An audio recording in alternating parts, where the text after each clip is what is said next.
Subscribe to my channel. चलिए कहानी को शुरू करते हैं।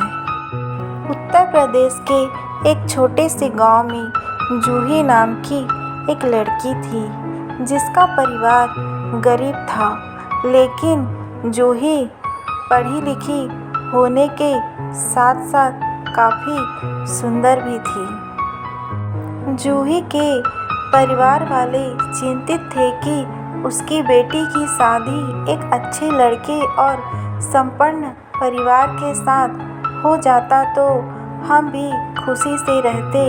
लेकिन जो भी लड़के वाले जूही को देखने आते थे वो दहेज की फरियाद रखते थे, लेकिन जूही का परिवार तो गरीब था, कहाँ से दहेज दे पाता।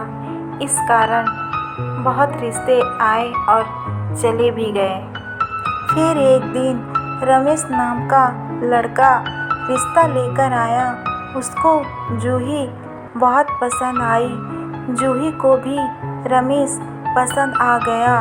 रमेश के घर वाले भी जूही को पसंद कर लिए, क्योंकि रमेश के घर वालों को दहेज नहीं बल्कि बहू चाहिए था। जूही के पिता रमेश के घर वालों से कहते हैं कि हमारे पास दहेज देने के लिए कुछ नहीं है।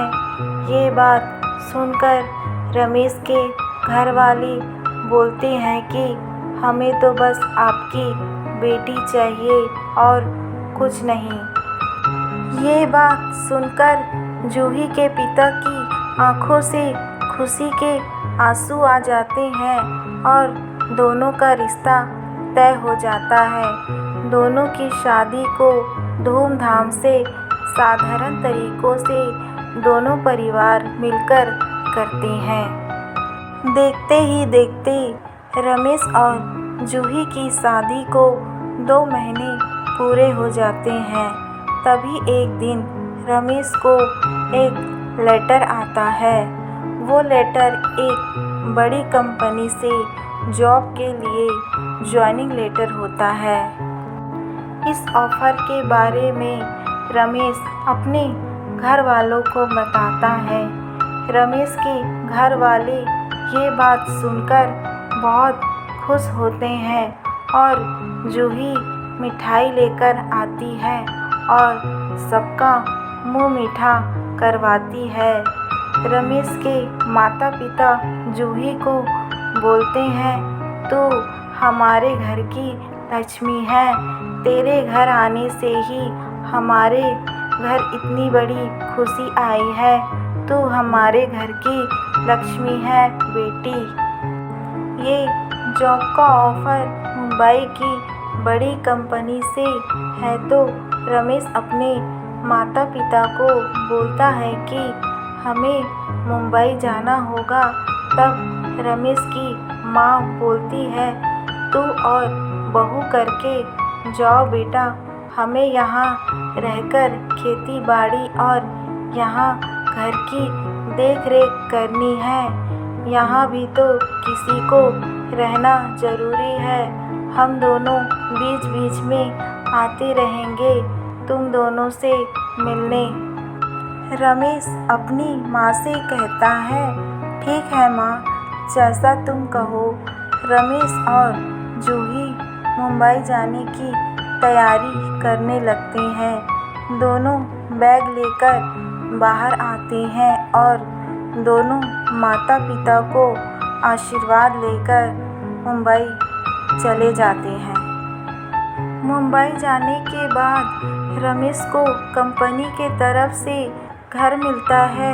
घर काफ़ी अच्छा रहता है। रमेश रोज़ काम करने जाता है और जूही आसपास के लोगों से दोस्ती कर लेती है। रमेश और जूही का शादीशुदा जीवन काफ़ी अच्छा रहता है।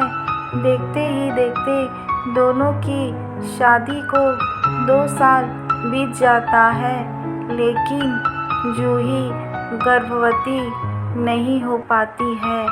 आसपास के लोग भी बातें करना शुरू कर देते हैं। दोनों के बारे में रमेश की माँ भी बोलना शुरू कर देती है, क्यों मुझे दादी का सुख नहीं दे रहे हो तुम दोनों। एक दिन रमेश और जूही दोनों डॉक्टर के पास जाते हैं। डॉक्टर दोनों का इलाज करता है और दोनों की रिपोर्ट नॉर्मल आती है। डॉक्टर कहता है डरने की कोई बात नहीं है, आप दोनों माता पिता बन जाओगे।